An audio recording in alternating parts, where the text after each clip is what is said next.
So this was our team. Um, Amanda, which is right here, she decided we all needed similar shirts. So she had these made, and she was asking $20 a piece for them. And then when we got actually into Guyana, she changed her mind to offer them up by donation. And the donations collected from the t-shirts went as a special bonus to the ladies you'll see later who helped fix our meals and things in Katoka. In this bottom picture, the upper one is in the airport in Lethem on the way back to Miami. The bottom one is in the village of Napi. This gentleman here, his name is Elroy.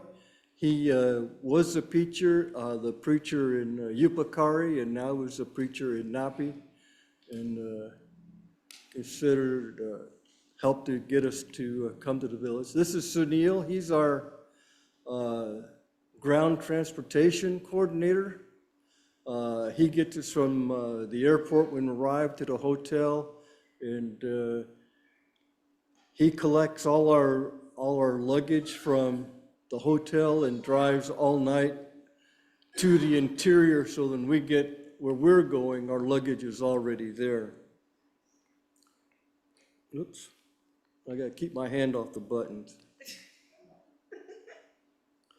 And this is Amit. He's also a coordinator in that he keeps track of doing transactions with the villages and the tushals, or the mayors of the city and of the village, and help us get along there.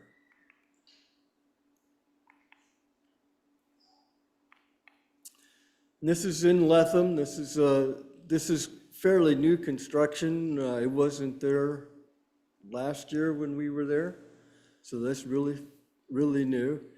We had 17 if you count Mark, but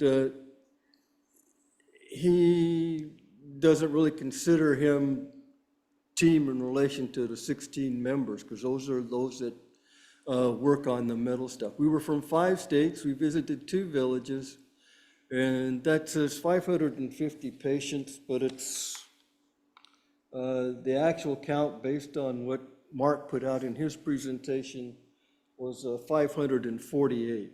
I thought it was closer to 600 than that, but that's what it was. Jeff and Bridget and I left Seattle, which is a big picture in the back, and we took a red eye, took us to Miami in order to catch another red eye from Miami to Georgetown. So we had all day to kill in Miami. So we ate breakfast here and then took time. Jeff got an Uber. We went down to Key Biscayne to the beach and spent most of the day on the beach, killing time. And some of the local, this is in a park there at Key Biscayne. Got a nice iguana here. There was tons of them in this area. Peacock tree. We thought this kind of area of the trunk was an interesting formation for a tree to act on its own. Keep your fingers off the trigger. All right, enough for that. This is arriving in Georgetown. That took us a little bit trying to coordinate who's gonna go into what van. This one van had to be totally all luggage. And we arrived just about midnight in Georgetown. And this is waiting for getting ready to go into the interior. Normally the team is so small that we go on a little single engine plane, and it's got room for about 15 people. And this time we went in a twin engine plane, and like it says,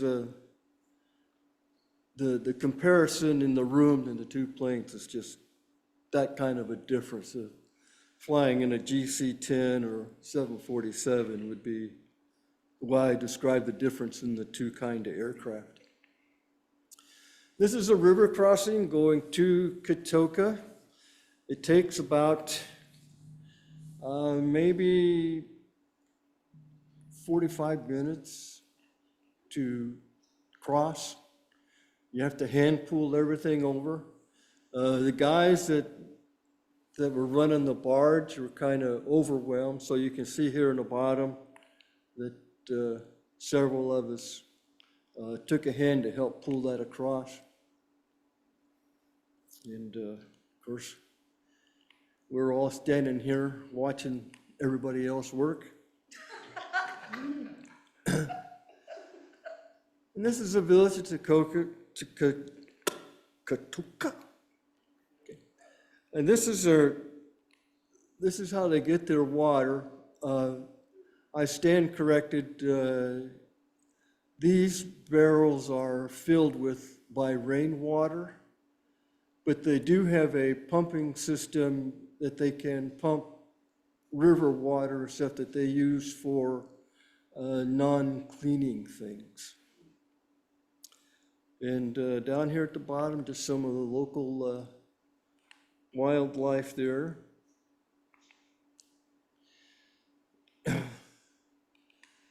This is the village store. You can get bare essentials there. You can get water and some soft drinks there. And it's pretty well stocked. Things are a little warm. They don't keep things cold on ice. And this building here, this is where the showers were. And some more. Different goats. And this was a gecko that made a extended visit at the clinic, along the walls, checking things out. When we were in Katoka 5 years ago, this is the building we were in. This is where we slept. Mostly the ladies had the rooms, 2 to 3 ladies per room. The guys were in tents on the outside. Since then, they had built this facility, and this is where the majority of everybody stayed. And it's very nice. And this is where I was fortunate to stay, partly because of my age and partly because nobody can stand my snoring. And like I said, it would have been nice, but they never connected the water. So if I needed to use the facility, take a shower, I still had to go to the outhouse and visit the other things, the showers outside. But it's very nice. It's got this is the living room, it's the front door. It's kind of hard to see in this picture. This little kitchen area, it's got a lot of cupboard space and sink there. And this is the rest of the sink here and the shower back here and the commode back here. It's all, next time I go to Katoka, it should be really well. And this is inside that blue building. Mark slept in a tent on top of the stage, is where he stayed. And in this picture here, they're stringing lights so that we can do things in the evening here.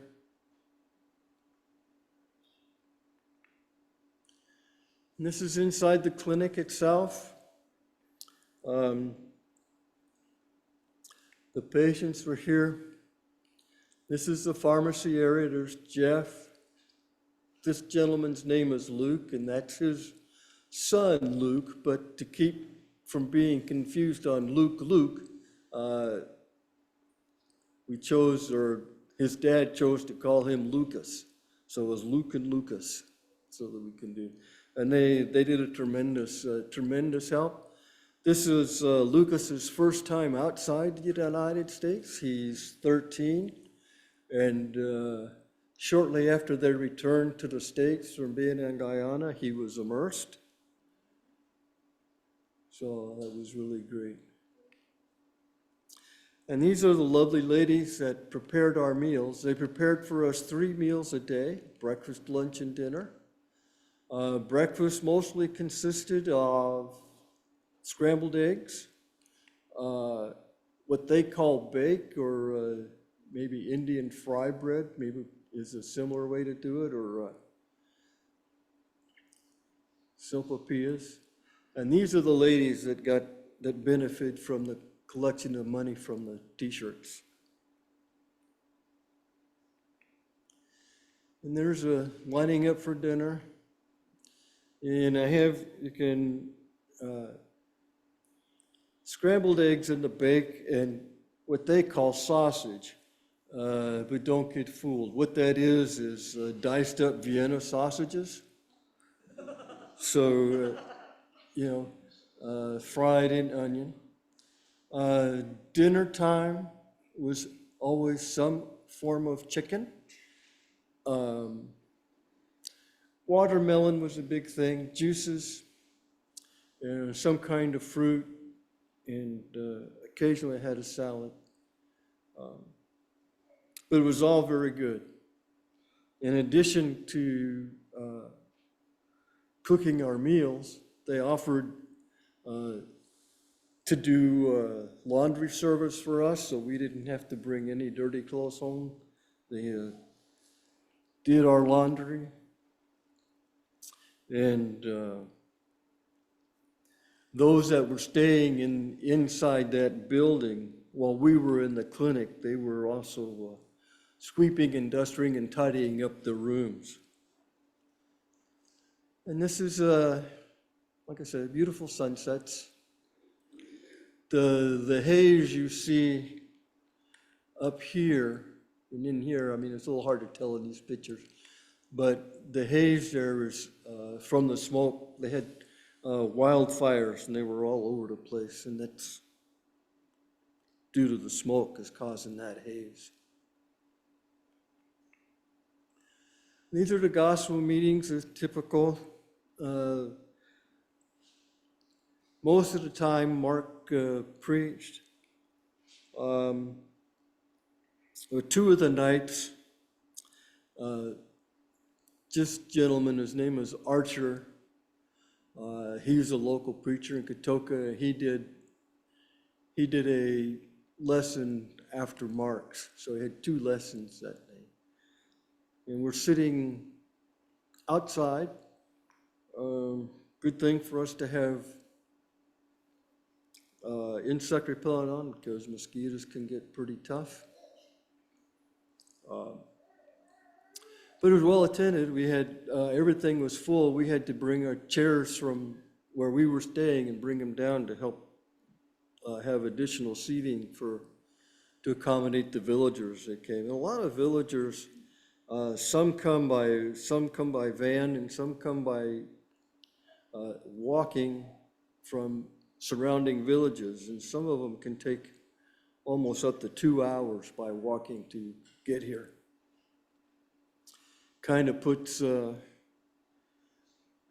church in the States kind of to shame. Or, we drive everywhere, and I don't feel so good. I'm not going to drive the 5 minutes it takes to get here. I'll just stay at home. And these people want several hours so they can be at services. And we sing a song about, you notice we say brother and sister around here. We do say that, but not as often. Uh, there, everybody is brother or sister, whatever your first name is. That's how you greet it. Everybody's that way. This is a brand new clinic that they built for the village medics, and it's a very nice facility, very small. When they said they were building this, we thought maybe next time we came here we would operate out of here, but the facility would be way too small for us to handle the volume of patients that we do in our clinic. This is Michaela. She made these hair bows to give out to the young girls. And along with that, we had 144 dresses that were donated from different ladies and congregations. And those were given out. There were several sizes. So how they do that is the girl comes up and they hold the size up to her, says, well, it looks like this fits her. And then from those that are in that size, she gets to pick out whichever one she wants. And there were T-shirts for the boys, varying sizes, so everybody got something. And the health kits that we normally would take, we had three containers full of kits. And when we left Napi, all three containers were empty. So each container held about 300 packets that held toothpaste, toothbrushes, and shampoo and soap. Every morning, each of the men that were on the team provided a devotional the morning prior to the clinic. And this is Luke doing his. And this was at the village of Napi. He did his. It was very, very good. We're on a downhill side. We are in Lethem. Our flight was delayed. We were leaving. We went to the church compound where the school is, where the Mark teaches school, and we were waiting for our flight time to arrive so we could check in to leave. But the other reason why we were waiting is Luke and Lucas decided they needed to have a haircut before they went back to the States because his mother would be upset if he had unruly hair. And he didn't want to get chewed out when he got back to the States. And as you can see, we're all more or less on our phones. I mean, we're on our way out. We're in Lethem. We have Wi-Fi connection, so people are catching up on their emails, catching up on correspondence and other things. And it's really good. And then this is waiting in the airport. We left the Banab there. We're now at the airport. And this is Amit's daughter. The very first mission trip we went on, she was much smaller, just a child, and the only thing, no matter what you asked her or how you talked to her, all she would say is, uh-huh, uh-huh. And she's a very knowledgeable child, very bright child, and she will talk your head off. And this lower one here is in Miami. We're waiting to come back to Seattle, and her name is Caitlin, and she was going to, I want to say Kentucky, maybe Tennessee, one of those two. I don't remember. One of the benefits of being older is you can say you don't remember. Nobody cares about it. But her flight got delayed, so she had time to kill in the airport. So Bertie contacted her via text, and we all got together and ate lunch together in the airport waiting to go out. And this is our accommodations in Lethem. It's called the Kanuku Inn.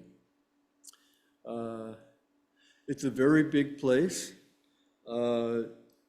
The proprietor of the hotel, her husband is the mayor of Lethem. And this is the local. The very first time we were here, this parrot was by himself.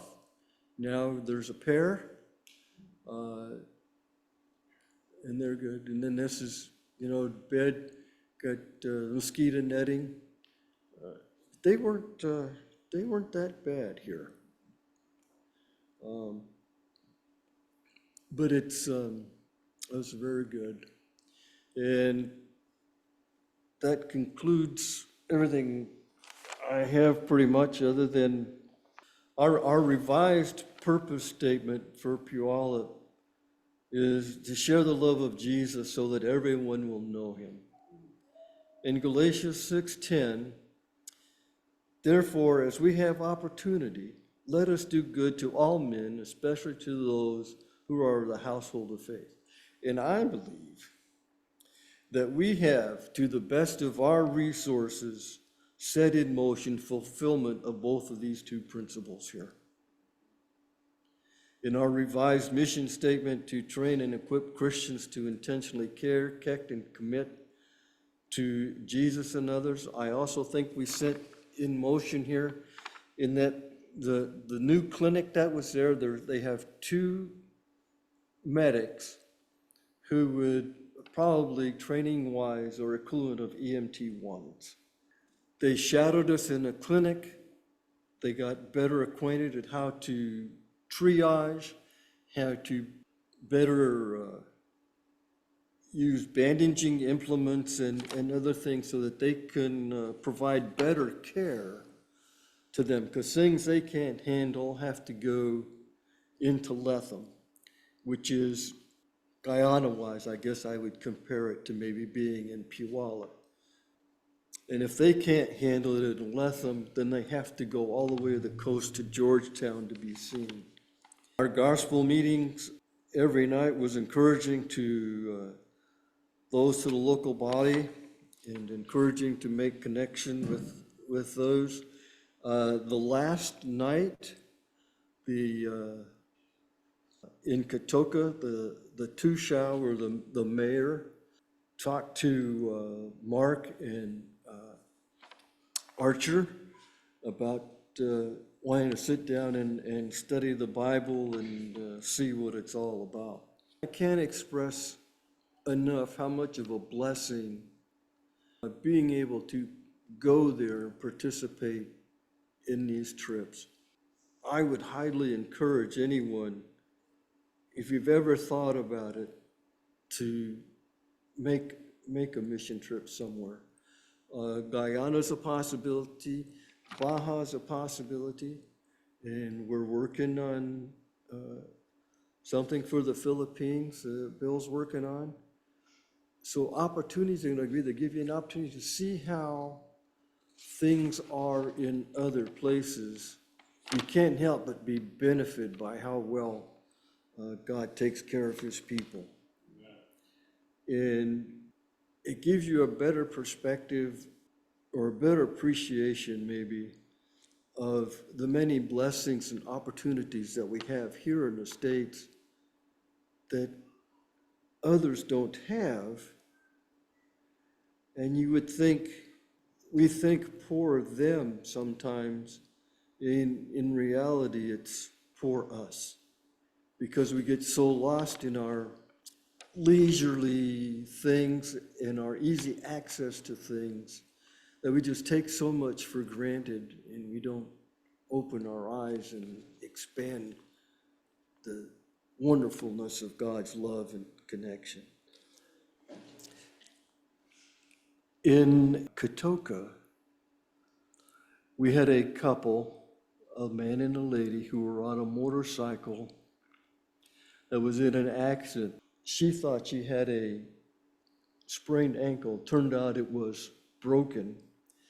And the reason they were in the accident is because they didn't want to run over this rattlesnake. So he hit the brakes and went over. He had second-degree burns, I think it was second degree. But she had fractured her ankle, distal fibula, similar to what Jolene had done to hers.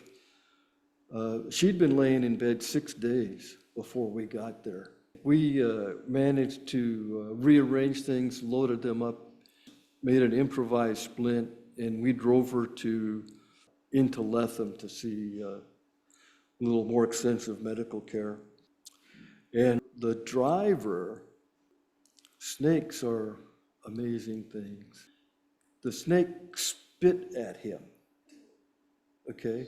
Got venom in his eye. So he can't see out of his eye. He was wearing a patch. It was ugly. One of our doctors is a retired gynecologist, and one of the patients were complaining of bad abdominal pain, and she had it was the same woman. That's right, with the broken ankle. She had an IUD in place, and it had broken and taken pieces. She was having some unusual bleeding, so that was another reason to get her to Lethem to try and take care of that right away. Any questions, Bill? So you in the first village, I forget the name. Katoka. Katoka. You said that there's like normal village doctors or whatever there. They have 2 medics. Medics? They have medics. Their training would be about status of an EMT1, which is very basic. I think US they go up to EMT3. An EMT3 entails parachute jumping into things. That's where I was going with your team that traveled in there. I mean, you brought in a higher level of medicine Yes. for the folks Yes. than what they have on a day-to-day. If you run into trouble, you get on a plane and you come back to the States. You guys treated whatever came in the door, right? Yes. To the best of the resources that we had. So if we could handle it, they needed something beyond our capability. We had their intake sheet that gave their symptoms and what we did for them, and then we wrote on there, to give to their doctor when they got to Lethem or into Georgetown, wherever they ended up going.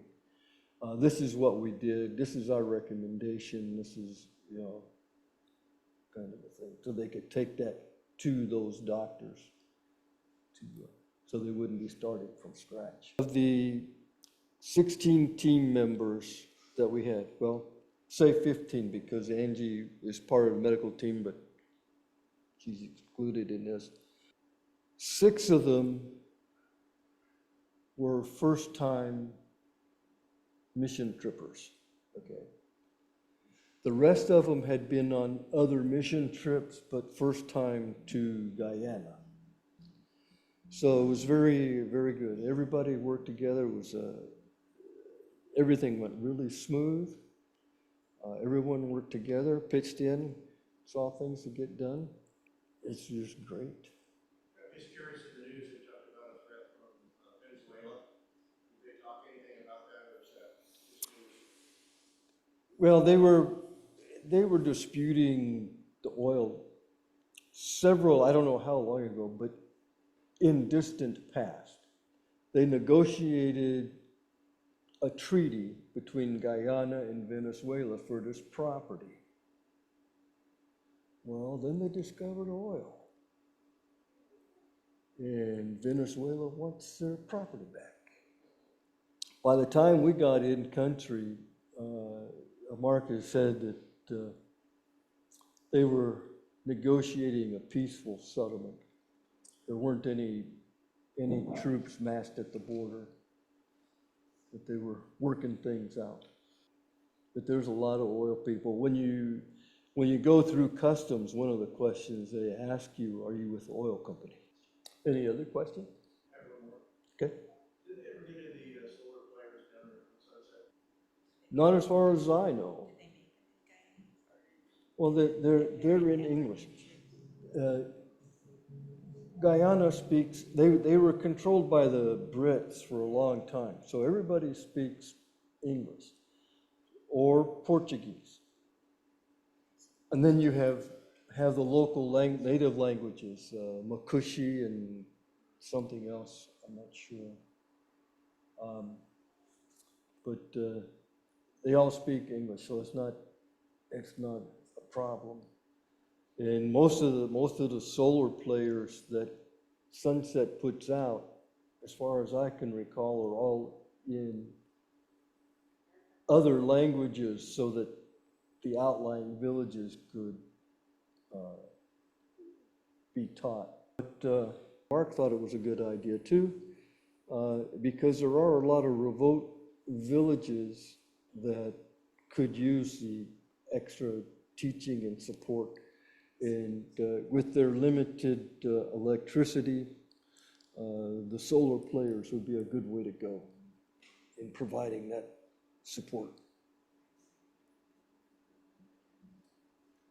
Bill? We're blessed with places like this that we can go to. That's, I mean, there's always going to be danger everywhere one would go, right? But Yeah. The congregation my dad attends, they've got missionaries in Haiti, so while that civil war is breaking out, their congregation had to pull some money, buy a chopper to go get their missionaries flying back to the U.S. Embassy. So thank God for us and the areas that we go in Guyana and Baja, it's relatively safe, right? We don't have to worry about that Yeah. kind of piece of it much. Yeah. Well, Georgetown's a pretty rough spot. You wouldn't want to walk around after dark. Any other questions? No? Okay, I'll turn that back over to you, Mark.